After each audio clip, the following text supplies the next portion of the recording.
Hey, what's up guys, and welcome to Xbox On. Now, you may have heard that Titanfall 2 is getting a brand new Horde mode added, which is pretty damn exciting. Yeah, and just in case you didn't know what Horde mode is, it's where you fight against waves of enemies with your mates. So here are some games that have Horde mode that can really test your friendships. Let's kick off with Titanfall's Frontier Defense. After all, the reason we're doing this list this week is to celebrate the mode finally arriving in Titanfall 2. The aim of the game is for 4 pilots to protect a harvester from waves of soldiers, suicidal robots, and titans. What exactly is that thing harvesting that it upsets the IMC forces so much? We've not been able to find out, as in most of our games, it gets destroyed by nuke titans. These giant brutes were introduced in Frontier Defense and serve the single purpose of slowly walking a nuke to your front door and detonating it in your face. No matter how good you are at nailing these minions, it really comes down to whether you can stop the slow march of these atomic a-holes. It's stressful as hell, but it also guarantees loads of epic titan action, whether you're trying to hold back 5 nuke titans in an epic street fight, or just jumping up onto their backs and unloading assault rifles straight into their brains. It's also a mode that lets you put your parkour to brilliant use, as you have to be able to get around the map as quickly as possible to protect every single angle. I'm also a big fan of the gun turrets you get to place between each wave. Put it in a smart place and the announcer spends the whole game telling you what an amazing job it's doing. So even if you're getting stomped underneath a giant titan foot, you can still feel like a bit of a badass. Yep, if Titanfall 2's Frontier Defense mode can summon up even a fraction of the fun here, we'll be playing it for many years to come. You could argue that our next game, Left 4 Dead, is one big Horde mode. I mean, it's all about fighting a zombie horde, isn't it? But for the true survival experience, we're going with, you guessed it, survival mode. This takes a chunk of the main game, locks you and your party in place, and challenges you to last as long as you can against the never-ending stream of screaming infected. It's basically that moment from the end of every single campaign where you make a dramatic last stand, only this time, there's nothing coming to save you. On paper, the idea of a hopeless battle may sound depressing, and it often is, but it really captures those classic horror movie moments where zombies pour from every crack in the environment. Watching them kick down doors and windows of a quiet house is like the opening of 28 Weeks Later, and falling from a rooftop and having a vast army of undead gather around you is like being stuck in the crowds in Dawn of the Dead. This is a game that conjures up amazing set pieces as if by magic. If I was a zombie film director, I'd be livid. Even though you can't ever outrun your fate, there is something to be said for minor victories. Standing on top of a tower throwing Molotovs at any zombie dumb enough to try and climb up will always be funny. Well, until a tank spawns and turns your face into dog food. It's embarrassing, but doesn't stop us from loading up round 2.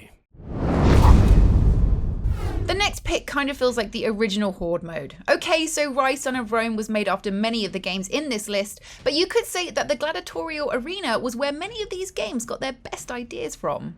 Think about it, a team of slaves are trapped in a limited space and have to face off against whatever horrible things the Romans decide to unleash into the arena. That's basically a blueprint for every Horde mode.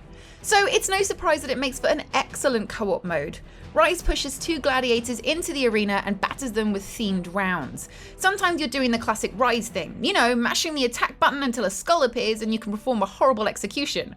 The difference here is that you have a friend who can join in, leading to some hilariously violent co-op takedowns. Other rounds introduce objectives, like tipping burning oil into the holes that soldiers climb out of, or chopping up giant barbarian boss characters, or taking down archy towers that rise from the ground on mechanical platforms. I love the way the arenas transform, with new parts rising up from the floor to change the layouts.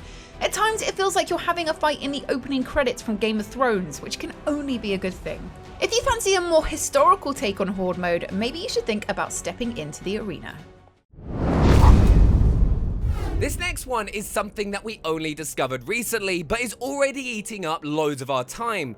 Vermintide is basically Left 4 Dead set in the Warhammer universe, but instead of fighting zombies, you're fighting against giant rat people, the Skaven. But it borrows so many ideas that it could be an unofficial sequel. Some of this isn't even trying to hide the similarities. I mean, look at this rat that jumps on you and starts stabbing at your chest. He's basically the hunter, and the one that grabs you in his trap and drags you towards danger is a carbon copy of the smoker. But you know what? We're okay with that. There hasn't been a new Left 4 Dead on Xbox One, so why shouldn't someone fill the gap? And it's not like the team at Fat Shark haven't had lots of ideas of their own. For one, this plays more like an RPG, with each hero being able to collect loot that helps them prepare for later harder rounds. The fantasy setting also means you get to carry badass weaponry like axes, swords and muskets, which are a more stylish way of bashing in rat skulls. If, like us, you loved playing Left 4 Dead on the Xbox 360 and are looking for a modern alternative, you could do far worse than Vermintide. It also has a free trial, so make sure to go check it out.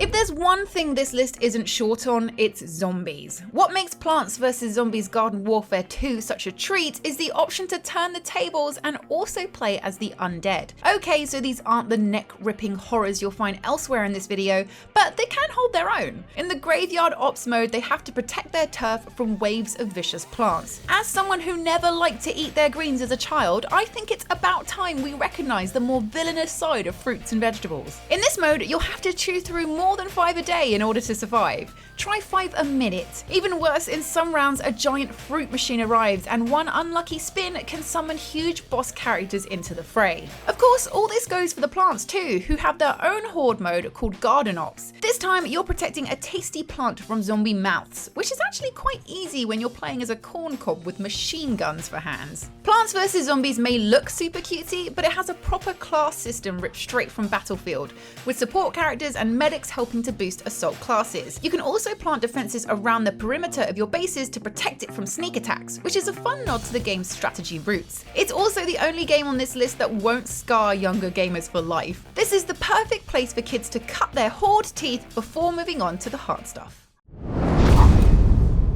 Of course, you can't talk about Horde modes without mentioning Halo's incredible Firefight mode. We've always loved playing Halo campaigns in co-op, but Firefight boiled that experience down into a series of self-contained survival scenarios. We'd already proven we could get from A to B with our friends. It was now time to see how long we could hold A from waves of attackers. Now, you'll notice that we've chosen Firefight from Halo Reach. The mode was introduced in Halo ODST, and we've had many heated arguments about which is better. ODST's mode is more a pure survival mode, taking the campaign's sense of desperate struggle and turning it into challenging co-op. Reach is maybe a slightly more casual game, but it has so many options going that there's a better sense of variety and fun. It also feels like the middle ground between ODST and the all-out war of Halo 5's Warzone. These days, Reach's Firefight mode is a pretty crazy place. A gang of dedicated players spend all day enjoying the crazier modes on offer, with infinite ammo encouraging explosive encounters that rival Fireworks Night, swooping around with a jetpack as you empty rockets into crowds of exploding grunts. It's quite a leap away from ODST's more measured fights, but it would take the grumpiest Spartan not to be left grinning like a lunatic behind that visor. One of the biggest surprises on Xbox 360 was how good Mass Effect 3's multiplayer was. BioWare make great character-driven RPGs, but who knew they had such a good eye for co-op combat? I picked Andromeda over 3, as that's what I'm playing at the moment, but the mode builds on 3's good work. It drops you and a team of 3 into a tight arena and asks you to tackle waves of enemies and objectives before waiting for an extraction shuttle. What separates it from other Horde modes are the Mass Effect character abilities. While the majority of games on this list are about trying to conserve ammo and hiding behind cover, Mass Effect basically gives you Jedi powers. Yes, you can still be a shotgun slinging Krogan, but it's fun to see other players flinging raiders into the abyss with the power of their mind. Andromeda's additional jetpacks make for more dynamic fights too, as fights move from the ground up to the rooftops. I also really like the way multiplayer feeds back into the single player campaign. In Mass Effect 3, your victories would impact the war being fought for the galaxy, but here you're playing as Apex strike teams, helping the Andromeda Initiative claim a foothold in their new home. In-game, you can send out AI teams to do the fighting for you or join them in the heat of the battle. It's a really smart way of weaving in a really smart Horde mode. Try the game's 10-hour free trial if you don't believe me.